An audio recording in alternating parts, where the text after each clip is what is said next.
Hey everyone, my name's Hannah and welcome to Hannah Banana Reads. Woo!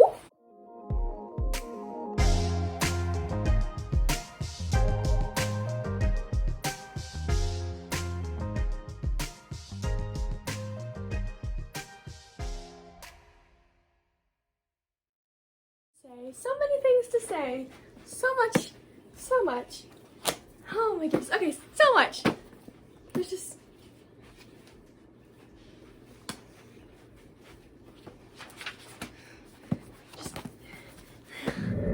Hello fellow readers, today we will be talking about City of Glass by Cassandra Clare, the third of the Mortal Instruments books, and I have a lot to say about this one. So much to say about this one. So you're gonna want to stick around to hear all that. But before we get into that, I'm just gonna give you some basics, like I always do, for the people who don't want to get spoiled for the book. Starting with, it took me 2 days to read this book. It is 540-ish pages. I think it might be like 542, but it's like along the lines of 540 pages. And I would have finished it in a day, but I started it on Tuesday, and I woke up and I was like, okay, I'm gonna read City of Glass today. It's gonna be great. And then I had this sudden urge to just reread the sections of the Throne of Glass series with Aelin and Rowan in them. And I don't know why I felt the need to do that. I just kind of wanted to. So I woke up Tuesday morning and I just read through all of the scenes in Queen of Shadows and Empire of Storms with Aelin and Rowan in them. I think it was a good way to spend my time.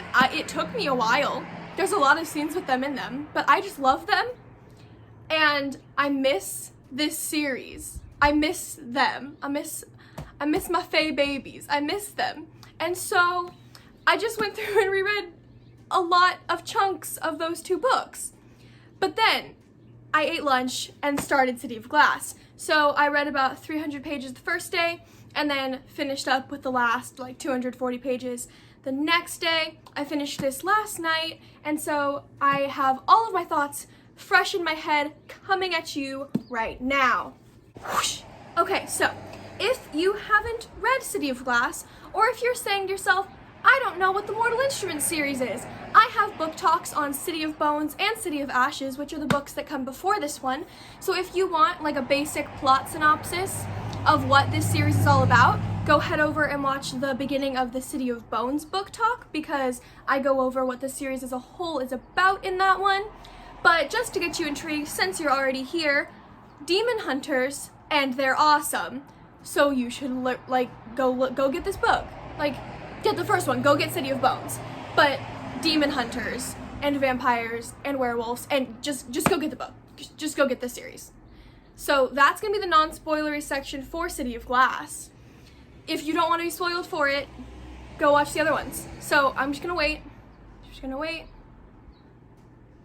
You're gone, right? I'm sure if you clicked on this video, you've already read this book. Because why would you click on a video that says I'm gonna be talking about a book if you havened read it and you don't want to be spoiled for it? Also, this book came out forever ago, and I am just super late to this party, so we're just gonna talk about it, because I'm sure you've read it. So let's start talking about it. Okay, let's just start out with, I loved this book. I loved it. From page 1 to the very end, I loved it. I had theories going into it because I have avoided spoilers for this series, like to the best of my ability. I have avoided spoilers for this series, and so I didn't know going into it anything.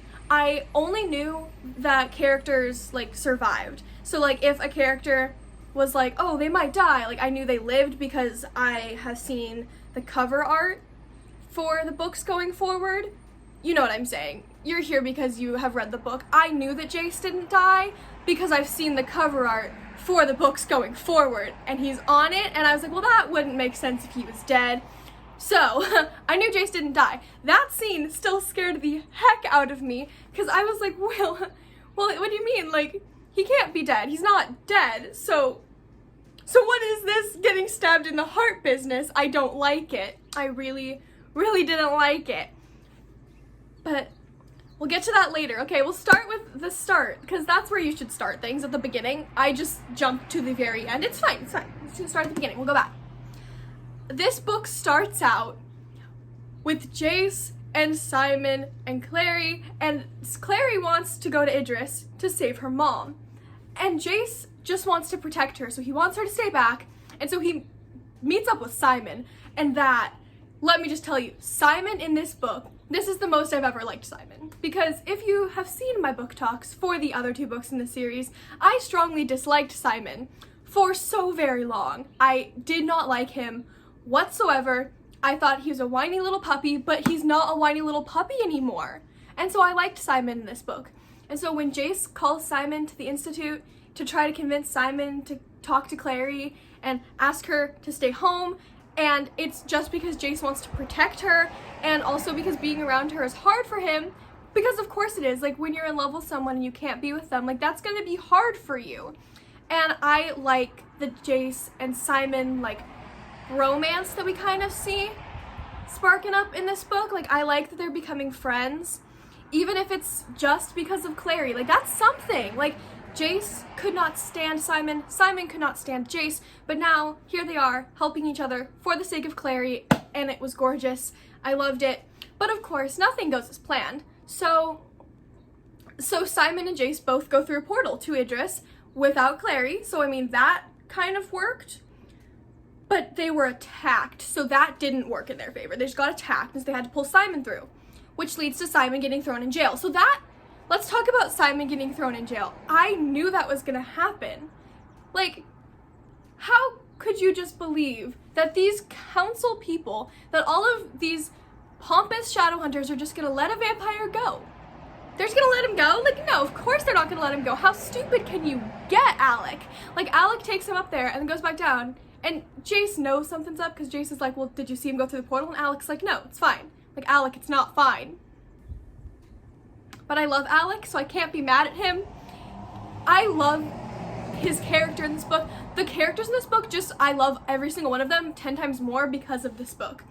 And I know that this was originally supposed to be a trilogy, so this was supposed to be the end. Like, this was supposed to be the last book, and it would have been a great last book. Like, it wraps up everything except one little thing that I'll talk about later, but it wraps up a lot of things, and the characters are awesome. You leave this book loving every character, or at least I did. Like, Isabel, love her. She's amazing. She kicks butt so hard in this book. Alec kicks butt so hard in this book. I've always loved Magnus, but just some of the lines he says in this book are amazing. Like, they're just like, he has the best one-liners. Like, does anyone not like Magnus? Because I don't see how you can't just love Magnus Bane. He's great. And then Clary and Jace, I love them both so much more in this book, and I loved them before. But just everything that happens in this book, I just love the characters 10 times more than I loved them before. And Luke and Jocelyn and just all of it. I'm ranting now, but that's this entire book talk, so get used to it. Anyway, I just love this book. And I know I keep saying that, and you're probably like, get on with it. We want to hear your thoughts on the story as a whole. I'll get there. This isn't scripted at all. I'm just rambling my wonderful thoughts about this beautiful story. And so you just get to hear the ramblings of a madwoman. But let's get back on track with, I love Clary when she's just insistent. She's like, no, like, I'm going. And it's so, like, heart-wrenching because you know that, like, everyone's wanting her to stay for her own protection, but she's like, no, I need to do this for my mom. I'm gonna go. Like, I have to go to Idris. And so she just grabs a stele and opens a portal. Like, she should not be able to do that. She's a shadow hunter, not a warlock, but no, she just opens this portal, and it's awesome.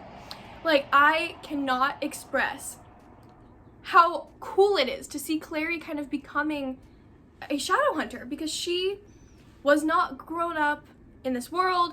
She thought that, like, vampires and werewolves and demons was just, like, stories. Like, she didn't know. And now in this third book, we get to see her just, like, taking what she knows and using it to the best of her ability, and she just has one goal in mind, and she's like, I am going to Idris to save my mom. Obviously, her goals kind of start to change once she gets to Idris, but I just love her resolve in everything she does. Like, down the line, too, when she's like, no, I will not give up. I'm going to do everything in my power to win and to fight these battles. And like, let's just jump, because I'm really bad at staying on topic. Let's jump to that scene on the beach where Jace is lying there dead, and she's like, I have two options. Like, I can just sit here, or I can do something about it. And she just gets the image in her mind of like what Jace would be proud of. And so she crawls over and she switches the name on the summoning circle, and it was gorgeous. It was beautiful. I love Clary. I love that she never gives up. She just does what she's gonna do. I'm sorry, the scene, I have to talk about it, where Jace and Clary reunite for the first time in Idris, and he just starts yelling at her because of that same like strong-headedness that I love about her, and Jace clearly loves about her too, but he just starts yelling at her about it. I was so mad. I do this thing where I will throw my book across the room, and as you can see, I promise I don't damage it. I love my books so much, but I will chuck them sometimes. That was a book throw moment because I love Clary and Jace, and I did not like that at all. Like, I didn't like that at all. I didn't like that he was just yelling at her. And then later down the line, when he tells her like, the things I yelled at you, I was really yelling at myself and I just took it out on you, but I don't think that about you, I think that about me. That was so good, because you can see Jace's character arc, because he's still trying to figure out who he is. Like, while this story is kind of like Clary's story, it's Jace's story just as much. Like, he has no clue who he is for the longest time. And then even when he thinks he finds out who he is, he didn't really find out who he is. Like, he knows who raised him, but he doesn't know really who he is still, and he's still trying to figure out, like, who am I? And then that line at the end when he basically says that, he's like, I don't even have a name anymore. Like, Jonathan Christopher's not my name. And Clary just says, no, like, your name is Jace. Like, just Jace. Because, like, and Maris was the one that first started calling him Jace. And I love that his name was given to him by the Lightwoods. And then he's like, well, I don't have a last name. And she's like, you know it's Lightwood. Like, you are Jace Lightwood, and you always have been. And I love that. I love everything about Jace. Except sometimes he has a temper and he acts rashly, but that's one of the things that you have to love about him too, because he has so much passion for everything, and it scares him sometimes and he doesn't know how to deal with it, and so he acts rashly. But I love him, and I know that there's people, because I have gotten DMs from people who are like, how can you like Jace? I don't like Jace at all. And I'm like, I just love him. I love Jace so much.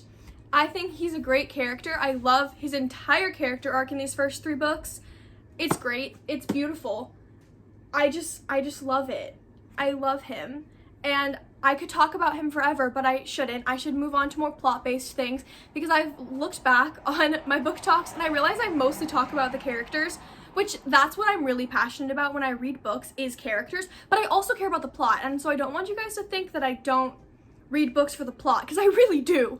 I just happen to fall in love with characters so easily. Like, not even like just romantically, like I'm in love with Jace. Like, I also just like love character arcs, and I love seeing characters grow. Like, I love Simon's arc, I love Clary's arc, I love everything about Isabel and Alec, and I just love watching these characters grow throughout a story. But I also love the plot. So let's talk about some plot points. Okay, let's start out talking about the plot with, we have to talk about Sebastian and the role he plays in this story. And I realize his name is Jonathan, but for the purposes of talking about this book, he is Sebastian. And this character, I don't know how anyone trusted him, because from the beginning you see him at this house with Isabel and Alec and Jace, and poor little Aline knows nothing. She's just, I don't like her that much. She's naive and she's boring, and then she thinks she can get with Jace. Anyway, no. But Sebastian, you see him here, and I'm already thinking like he's going to wreck some things. He's going to be important to the plot, because they wouldn't just introduce this character who has this like deep-rooted personality, because everyone talks about him, and you're like, you know he's going to be important. And then of course he is. He decides he's going to walk Clary home, and I say no. I'm just sitting here like, no, he's evil. how can you not tell he's evil? Because she's sitting here like, yeah, he's like super attractive, but also like there's something wrong with him. I'm like, because he's evil, and you don't get that. And then he walks her home, and then I'm terrified he's gonna do something, but she doesn't let him. He leaves, okay? He shows up the next day, and no, they go on that trip on the horse to find Ragnar Fell, and poor Clary has no idea that she is ruining lives by telling Sebastian anything. It's not okay, but she didn't know better. And so poor little Clary just needs someone to talk to, because Isabel won't talk to her and Jace won't talk to her, and she doesn't know that Simon's there, and she doesn't know where Luke is, and she has no one else to talk to, so she tells Sebastian things, and he takes her to Ragnar Fell, but it's Magnus. And at that moment I was like, what's happening? What? And then Magnus is smarter than anyone else in this series, and he freezes Sebastian so that he can't hear anything. And Clary goes in, Magnus tells her what happened, and that she has to go find this book of white. And I was like, please don't go with Sebastian. That would be the stupidest decision you would ever make in your life. Clary, for all that is holy, don't you dare take Sebastian on this mission with you. And then Magnus is like, no, you gotta go with Jace. And I was like, yeah, you do. You gotta go with Jace.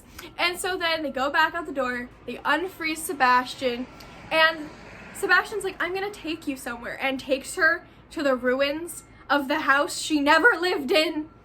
And I'm like, you have hidden motives. You have motives. I don't like them, because you're up to something. Because why? Why would you take her here? Unless you had hidden motives. And then he has the audacity to kiss Clary, and she just knows that it feels wrong. And I'm like, yeah, you're right, it feels wrong, because you're in love with someone else, and this guy is evil, and you feel that. And then come to realize that it felt wrong because it was her brother. And I was like, yes, that is her brother. Good on you, because it's not Jace, because she never feels wrong when she kisses Jace. And I loved that they made Sebastian her brother. I liked that we didn't just like check out that Jace was her brother and be like, actually, Jonathan died. Like, no, it's Sebastian. It is this idiot who was also raised by Valentine in a different house, because Valentine is evil and conniving and raised a devil and an angel, and thought this is going to be a great idea, but backfired on him. And Clary figures everything out with the help of her mother telling her a lot of things. But I just love that when she is with Sebastian, it always just feels wrong. Yeah, he's a demon spawn. And then they find out that they're siblings, and obviously Sebastian's always known, but like when Clary comes to that realization, and like, it's just great. It's great. I love that entire plot thread throughout this book of Sebastian. I hate him, but I love how he's woven into the plot, and it's great. I thought that was awesome. I hated every moment of it, but I loved every moment of it. You know, those things in books where you're like, I hate it, but you can't help but love it. You love that the author did it even as much as you hate the author for doing it. That's how I feel about everything, but especially that Sebastian plotline. It was terribly amazing. Hodge and Simon, oh my gosh. That entire dynamic of like Simon was talking to someone who was in cahoots with Valentine, but you didn't know to what extent, because obviously he had ended up in jail, and he said that he was terrified of Valentine. So you're like, okay, like, is this just some random guy? Like, he has a name we don't recognize, but then it's Hodge. And Hodge just figured everything out because he's so smart, but obviously that leads to their downfall, because Sebastian overhears and learns that the mirror is the lake, which is awesome. It's so cool that they were like, yeah, like that lake, that's actually the mirror. I loved that it wasn't just like another like, let's go find an artifact quest. And like, not that I didn't love the first two books of like, let's go find an artifact. I just thought it was so cool that this was something different, and that it was something we'd already seen, because we'd already seen the effects of the lake, but now it's like, here's why the lake is like that. It's an actual mortal instrument. I loved it. I thought that was so well done. I'm just gonna applaud Cassandra Clare right here for her writing, for her story threads, for her writing style. Like, she knows how to write a book. Like, this entire series, I love it. I just love how she writes it. nothing feels like that it's not dealt with correctly. Like, nothing feels open-ended. Everything feels like it's dealt with so well, and I just love it. I love everything about it. She's amazing. Back to the plot. I get distracted easily. Can you tell? Can you tell that I get distracted really easily? Anyway, then we get to see scenes with Luke bringing back the Downworlders, and it's awesome. They're like, yeah, like, we're here to fight by your side if you'll let us. And the council is so daft and stupid, and they're just holding on to this belief that they're above everyone else, that they're like, no, we don't want to do that. But then Luke is there to convince them that these Downworlders are the only way to win. And Clary bringing in that rune at the end when she's like, look, you guys need to listen to me. Hear me out. We're going to connect each Shadowhunter to a Downworlder, and you're going to like it. You're going to get power. They're going to get power. You're going to work together. It was beautiful. Seeing them come together, and then they decide, like, this council is going to have Downworlders on it. It's so good. It's so good. I love that aspect, that the Shadowhunters come together with the Downworlders to defeat Valentine. It's so good. It's just, I love every moment that kind of, like, you don't expect it. Like, this whole time, Shadowhunter's been pompous. And they don't care about the Downworlders. They just want them out of their way. But then it takes teaming up with them to win. And I loved it. I loved all of that. It was so good. It was so good. I'm sure that there are crucial plot points that I am forgetting to mention, but that is gonna happen when I just ramble about a book. These are just my thoughts, like, coming off the cuff. If you have a plot point from anywhere in the first 3 books in the series that you want to talk about, let's talk about it in the comments or on my Instagram, link in bio. We can just talk. I would love to talk The Mortal Instruments with anyone who'd like to talk about it with me. I don't have many friends that have read this series. I have a couple, but I just want more people's opinions. I would love to talk about books with you. Let's talk about books in the comments and over on my Instagram. But for now, I'm going to wrap this up with the end before the epilogue. The end where they ask the angel to bring back Jace. And we're just going to talk about this for a hot sec. Clary could ask for anything. Anything at all. And she contemplates it for a second. She's like, I guess I could ask for, like, world peace or something. And then she is like, but that, I don't want that. Like, there's only one thing that I want. And she wants Jace back. And so that's all she says. She just looks at the angel and she says, Jace. And Jace heard that. And so when he wakes back up and tells her to open her eyes, he's like, when I was in this, like, darkness, you said my name and I came back. And they just have this moment, and it's beautiful. It's so, so beautiful. I love them so much, which I've already said, and you're probably sick and tired of me saying it, but I love Clary and Jace. I love them. And so then when he's like, you could have asked for anything, and she's like, I didn't want anything. I wanted you. And it's beautiful. And then I had this moment before I read this where I was like, I hope, now that they both separately have been told that they're not siblings, I want this moment where one of them, they're about to kiss, and you know that. And I want this moment where one of them says, you know we're not related. And that happened! I literally, before I read this, I was like, I hope that that is the reunion, that they say each other's names, and then they have a moment of like, you know we're not related, and then the other one says, I know, and that's exactly what happened. Jace shows up on the beach and he yells Clary. She tries to yell for him, but she can't because she has the stupid silence on her. But then when he's dead, she says Jace, and they have that moment, and then she says, you know you're not my brother, right? And he just smiles at her and says, I know. It's so good. It's exactly what I wanted. And then the epilogue was beautiful, where she goes and finds him on the steps, and they talk, and they go through everything, and she comforts him, and she's like, you don't have to feel for this father that you've never known. Like, you don't have to feel ashamed for feeling for the only father you ever did know. You are Jace Lightwood. You are the man I'm in love with. And then he tells her the same thing, like, I'm in love with you, and I am never gonna get over you. And then they kiss, and it's beautiful, and then they watch fireworks, and it's so great. It's so great. I love them. I love how they ended this story, except, I'm gonna talk about this really quickly. I know I said I was wrapping this up. I promise I am. The Fairy Queen comes in. I don't like her. I don't like her. She comes in and she's like, I could give you anything if you do something for me. Remember that whole Jace is gonna fall in love with the wrong person thing? And I'm like, no, I don't want to remember that. I kind of forgot about that. And I forgot about that because I was like, oh, maybe Dorothea was just seeing it as like this, him falling in love with Clary thing is gonna cause a lot of problems. But now that they realize they're not siblings, it's not a problem anymore. But that's still looming in the background. And I really don't want it to come to fruition, but the fact that 3 other books exist means it's going to, and that terrifies me. That terrifies me. That terrifies me. I am scared. I'm just gonna say that I'm scared.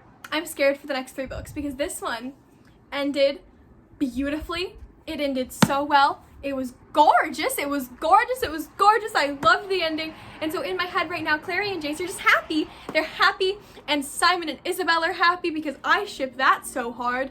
Like, side note, Simon should be with Isabel, not Maya. I know that he hasn't chosen. He should choose Isabel. Anyway, I want to just be safe in my thought process right now. I want to believe that everything's gonna be okay between Clary and Jace and the next 3 books are just them kicking butt side by side, but I can't believe that because I've read books before and I know that you don't always expect things to end up how they do. And so I'm terrified because I love them and I want them to be happy. I want them to be happy together. But I know that things change rapidly in the span of a couple hundred pages. And so 3 more books, I'm terrified. So that's my thoughts on City of Glass, and I am scared for the rest of this series, but I am also so ready for it. They are currently being shipped to me. I cannot wait to get them. I want to read the rest of this series right now. I want to read The Infernal Devices. I am so in love with this world. I cannot wait just to see everything that plays out from here on. Thank you guys for watching this video. If you sat through the whole thing, if you liked anything I said, if you have anything that you want to talk about, let's talk about it. Let's be bookish friends. I love Cassandra Clare. I love the Mortal Instruments series. I love most books. If you see a book on my shelf that you're like, I really like that book, let's talk about it. If you don't see a book and you're like, oh, what if she's read this book? Ask me, let's talk. I will be back soon with another fun video. It won't be a book talk, but it's a secret as to what it is, but it might be a challenge video. Ooh. So I'll see you guys later. That's all for now. Bye.